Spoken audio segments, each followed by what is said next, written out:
Les francs-maçons, les rosicruciens, les Illuminati, les ordres connus de l'humanité qui dictent probablement encore certains des événements les plus importants du monde, debout dans l'ombre.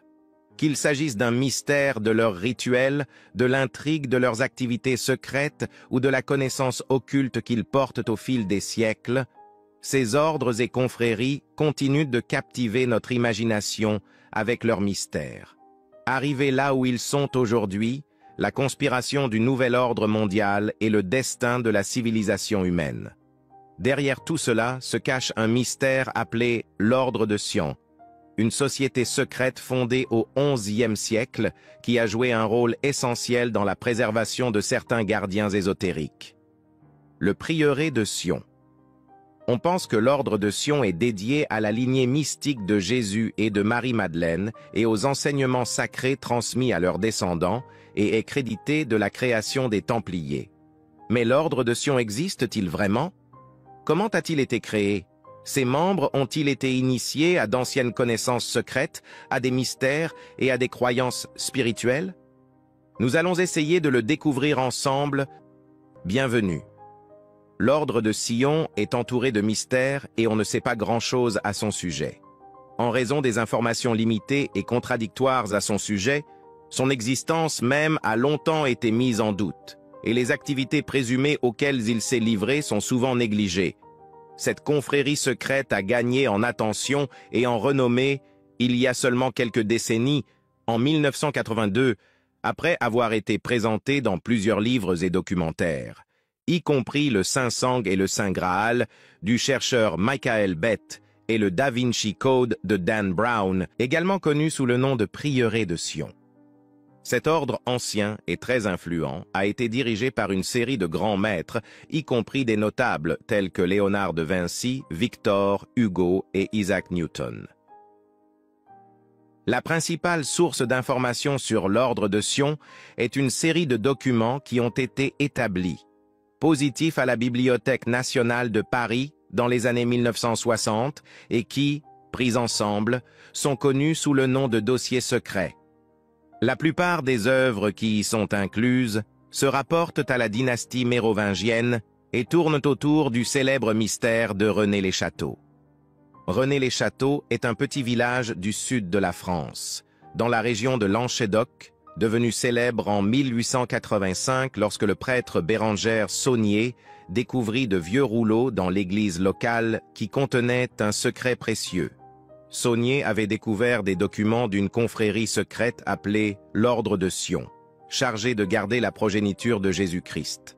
Peut-être que ces dossiers secrets sembleraient être un non-sens fictif, mais en fait, l'ampleur du travail pour les créer et les sources qui y sont ensemencées pour soutenir leurs revendications ont donné de la crédibilité.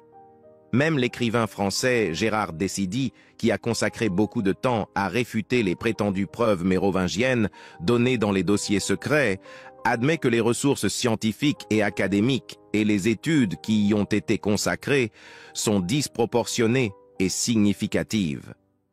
Selon les dossiers secrets, l'Ordre de Sion a été formé il y a près de 1000 ans pendant les croisades et existe sans interruption depuis, dirigé par certains des plus grands noms de l'histoire. Le texte affirme que l'Ordre de Sion a été fondé par Godefroy de Bullion en 1090, 9 ans avant la prise de Jérusalem, bien qu'il existe d'autres documents de la confrérie qui donnent une date différente, l'année 1099. Au cours de la première croisade, Jérusalem, qui était jusqu'alors sous domination musulmane, a été conquise par les croisés. On pense que quelque temps après la deuxième croisade, les ordres des Templiers et celui de Sion sont devenus pratiquement une organisation dirigée par un seul grand maître. Mais en 1188, une division s'est produite dans leurs rangs et ils ont pris des chemins différents. Ionoprius, ce qui signifie priorité de Sion et de son maître, était Jean de Jor, qui se considérait également comme un Yann. Selon les dossiers secrets de 1691 à 1727, le maître des ordres n'était autre qu'Isaac Newton, l'homme considéré par beaucoup comme le plus grand et le plus influent scientifique qui ait jamais vécu. Mais l'Ordre de Sion existe-t-il vraiment? Comment a-t-il été créé? Ces membres ont-ils été initiés à d'anciennes connaissances secrètes, à des mystères et à des croyances spirituelles? Selon les croyances de l'ordre, lorsque Jésus fut crucifié, Marie s'enfuit en France avec ses enfants. Ainsi, les descendants de Jésus s'y installèrent et commencèrent la dynastie mérovingienne. Ce sont la dynastie royale des Francs, qui, tout au long des 5e et 8e siècles, ont imposé leur pouvoir sur les terres du territoire de la France, de l'Allemagne, de la Belgique et des Pays-Bas actuels. Les héritiers de la dynastie se cachent dans la région de Languedoc dans le sud de la France et plus précisément dans le village désormais légendaire de René-le-Château. Selon la théorie, la mission de l'ordre du Sion était précisément de protéger et de défendre les intérêts de la famille mérovingienne.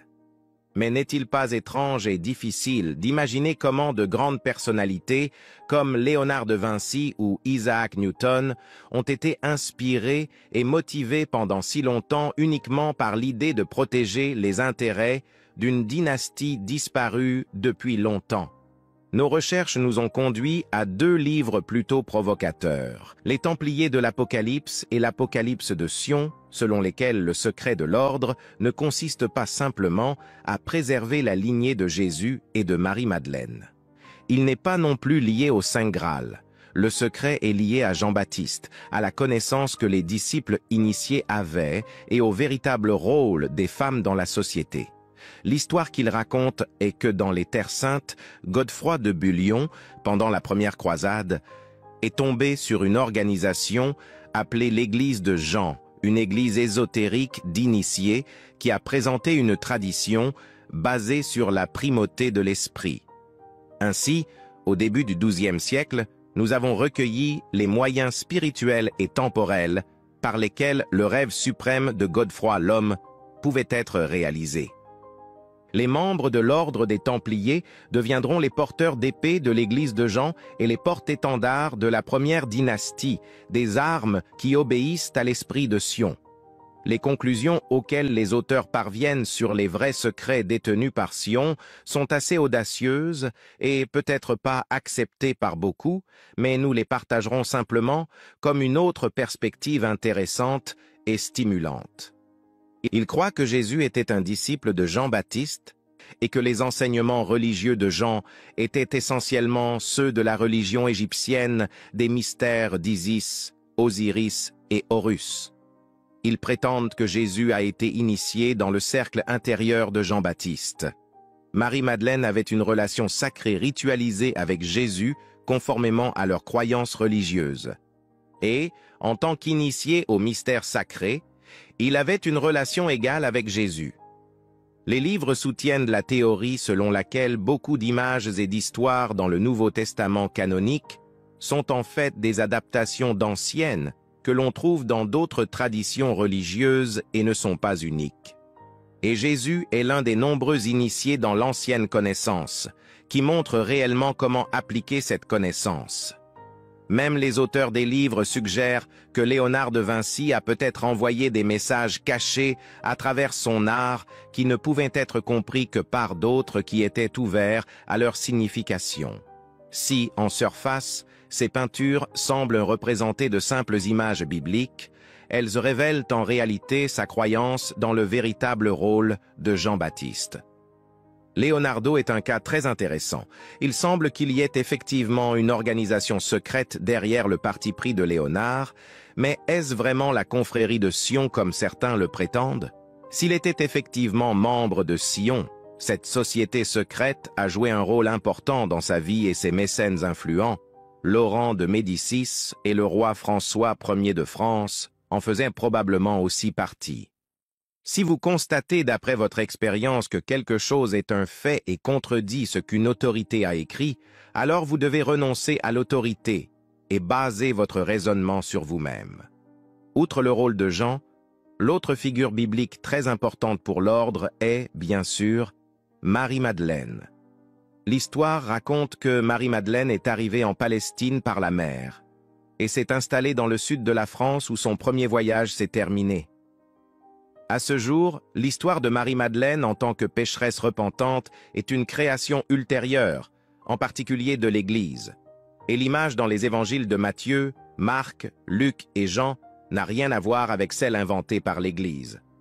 En fait, en dehors de la Vierge Marie, Marie-Madeleine est la seule femme nommée par son nom dans les 4 évangiles canoniques. La signification de Marie-Madeleine acquiert une toute nouvelle force lorsque nous nous souvenons qu'elle était présente à la crucifixion et qu'elle a été le premier témoin de la résurrection de Jésus. Bien que le moment de la découverte du tombeau vide soit raconté différemment dans les 4 évangiles, il y a partout unanimité concernant le premier témoignage des ressuscités. Jésus. Selon les évangiles, Marie-Madeleine n'est pas seulement la première femme témoin, mais aussi la première personne à voir Jésus après sa sortie du tombeau, un fait qui est gardé sous silence par beaucoup qui considèrent que seuls les disciples masculins du Christ sont ses véritables apôtres. L'autorité de l'institution de l'Église est enracinée dans la croyance que Paul a été le premier des disciples de Jésus à voir Jésus ressuscité, mais les textes du Nouveau Testament disent le contraire et contredisent l'enseignement officiel de l'Église sur la question. Pas Paul, mais c'est précisément Marie-Madeleine. Mais ce n'est pas tout. Elle n'est pas seulement la première personne à être témoin de la résurrection, mais elle est aussi la première disciple à recevoir un commandement direct de Jésus qui lui ordonne d'annoncer sa résurrection aux autres disciples. Ce n'est que lorsque l'Église est devenue une institution formelle sous l'influence de saint Paul que le rôle des femmes a été réduit au minimum. En d'autres termes, bien que les femmes n'aient pas joué un rôle secondaire dans la religion chrétienne primitive, Paul et ses partisans ont essayé de les écarter et de minimiser leur présence dans l'histoire. Quel est le rôle des cathares dans toute l'histoire de l'ordre de Sion? Ce sont plusieurs légendes qui relient les cathares au Saint Graal et à Marie-Madeleine.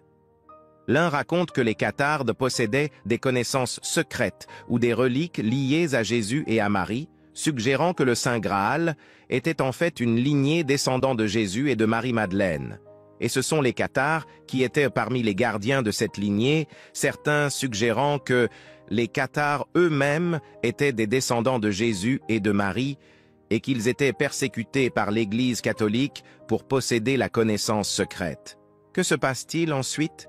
En 1209, l'Église catholique a commencé la croisade albégéniane, également connue sous le nom de croisade cathare, qui a duré plus de 20 ans.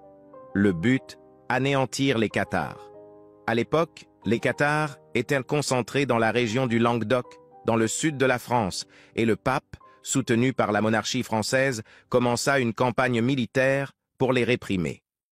La campagne des Albigeois a entraîné la mort de dizaines de milliers de personnes, cathares et catholiques, et les tactiques brutales utilisées par les croisés, y compris les incendies de masse et les massacres, ce qui en fait l'un des moments les plus célèbres et les plus controversés de l'histoire européenne.